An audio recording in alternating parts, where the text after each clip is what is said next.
Hola, soy Juan Camilo Rincón, periodista, investigador y escritor colombiano y siempre he desarrollado mis estudios, mi investigación para entender los vasos comunicantes que unen las regiones de América Latina.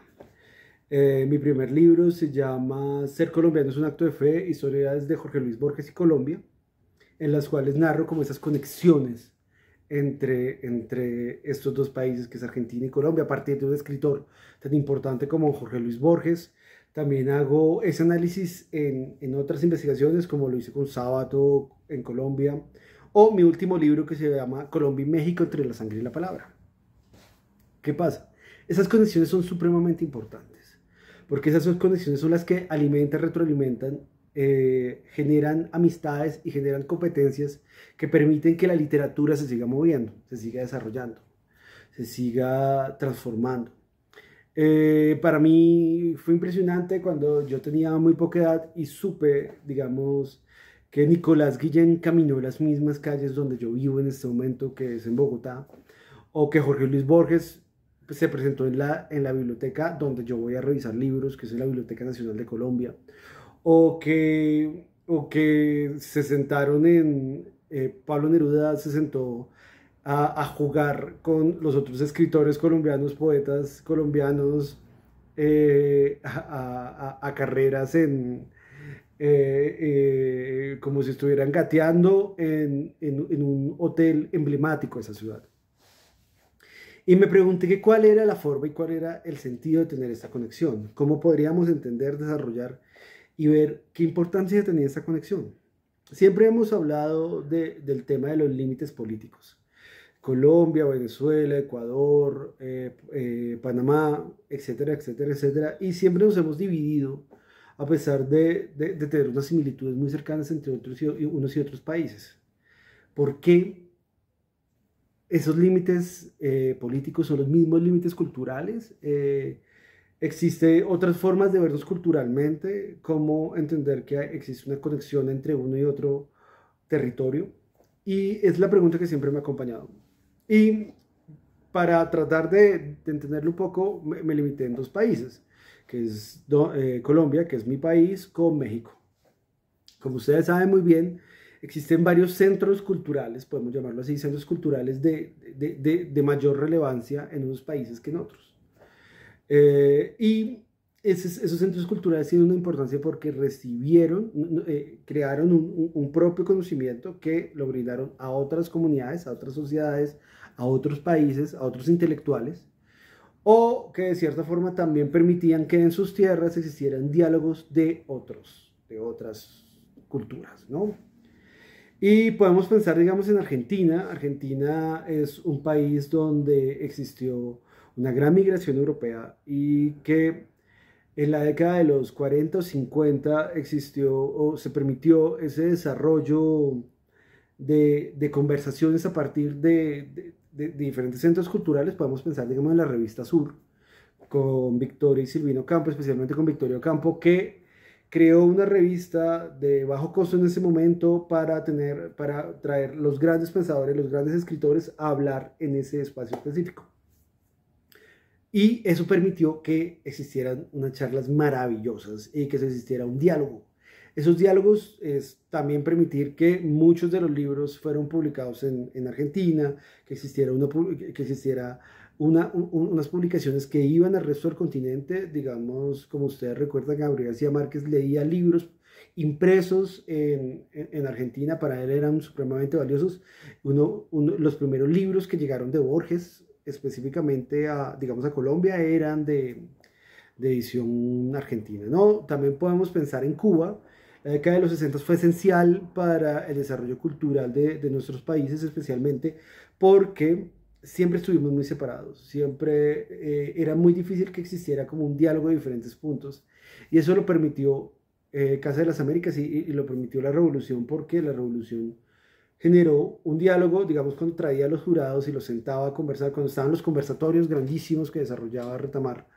Y eso es algo muy interesante porque ahí se generó una discusión, pero el problema era que después había una separación, la información quedaba en Cuba, Cuba la movía, pero no había como una capacidad de llevar eso un poco más allá en América Latina y permitir una retroalimentación desde los otros países. Porque no existían los espacios, porque no había una discusión, son por muchos factores. Y el tercer centro cultural de mayor relevancia en América Latina, nosotros no podemos negar que es México. México ha tenido esa posibilidad de conversación, ¿no? Entonces México fue un país que le abrió las puertas a diferentes espacios, como pues ustedes lo saben muy bien.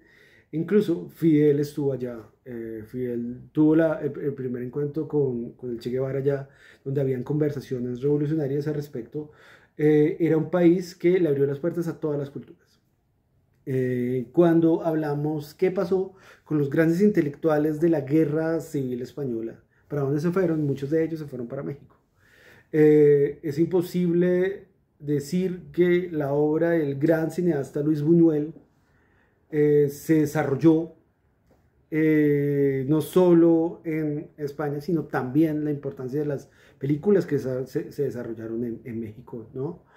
Y podemos hablar de muchas obras de grandes escritores de la generación del 27 que que son de gran importancia, que solo se encontraban allá, que fueron publicadas en primera vez en México, obras de León Felipe, obras de Max Eupp, obras de muchísimos más intelectuales que estuvieron presentes, y no solo fue la Guerra Civil Española, también llegaron intelectuales cuando la Segunda Guerra Mundial, y siempre hubo como una diáspora de intelectuales que visitaron o se quedaron una gran temporada de México, después se devolvían, digamos, algunos, pero siempre hubo un contacto y una conversación, y eso permitió que existieran otras voces, otras charlas, otros espacios y otros sitios donde permitían esa comunicación, ese encuentro, esa visión del otro. Y un país que aprovechó esa visión fue Colombia, porque muchos de los intelectuales de gran factura de nuestro país tuvieron que pasar en algún momento por México o tuvieron alguna conversación con México. Y lo podemos hablar de esa forma, lo podemos hablar como existe esa característica, esa conversación de un lado para otro. Podemos pensar desde el inicio, podemos pensar en maestros como las cartas que Jorge Isaac le escribía a los mexicanos para que lo ayudaran a llevar su obra a México, especialmente, digamos, con la María Jorge Isaac. También tenemos conversaciones desde muy joven con Porfirio Barba Jacob, que es un gran poeta, que fue un gran poeta colombiano, con las primeras cartas y conversaciones con Alfonso Reyes, que es un gran intelectual mexicano, ¿no? Entonces, esas conversaciones siempre existieron, siempre hubo visitas, encuentros, viajes, y no solo en literatura, también lo podemos ver en la pintura. El desarrollo del muralismo de Diego Rivera, de Siqueiros, de Orozco, generó un tipo de movimiento que los intelectuales, los artistas colombianos querían conocer. Y Rómulo Rosso, digamos, va para allá, o Arenas Betancourt va para allá, y ve esa obra, y siente su influencia y hace una adaptación, una interiorización de esos conocimientos y lo desarrolla en su obra. Y después regresan y muestran esa obra en Colombia y van generando aún más esa evolución de esa relación. Porque no es solo como un encuentro de dos intelectuales tomándose un café, darse un abrazo y después ir a una charla y ya. Era el movimiento de los libros que llegaban por México, que eran muchísimos, muchísimos, muchísimos, muchísimos. Muchas de las traducciones de los escritores, tanto europeos, venían durante mucho tiempo de México o de Argentina, o a veces de España, pero pero era una distancia mucho más larga, era más cerca traerlo desde el mismo continente, y en la librería siempre los esperaban, ¿no? Entonces, esa es la ventaja, esa es la conexión.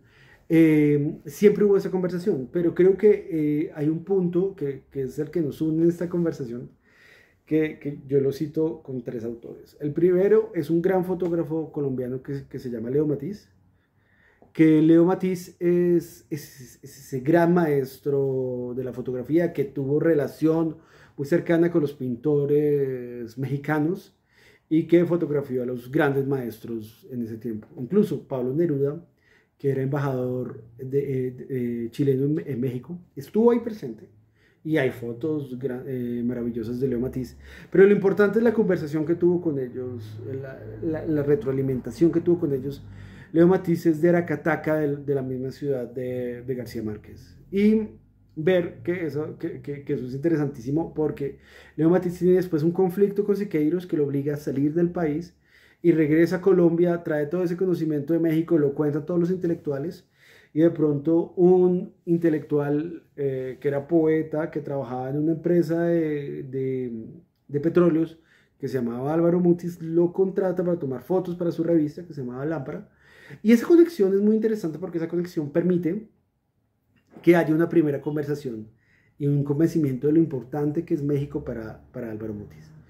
Y cuando Álvaro Mutis tiene ese conflicto que lo obliga a salir del país, él se va a México y mucha de la información, muchas de las conexiones que le dio Leo Matiz le sirvieron a él para construir su vida, ¿no? Y que más tarde le van a permitir a este gran poeta colombiano que recibir una llamada desde Estados Unidos de un Gabriel García Márquez que acababa de tener su hijo y estaba buscando un nuevo recorrido y quería construir el concepto de una gran novela, de una gran obra maravillosa y que al final había escrito algunas cosas, era un gran periodista muy conocido, tanto en Colombia como en el exterior.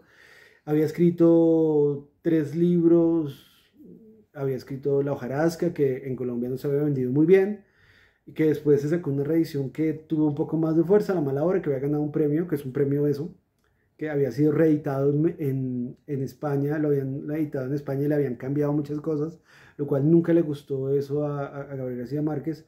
Había escrito El coronel no tiene que le escriba, que había salido una publicación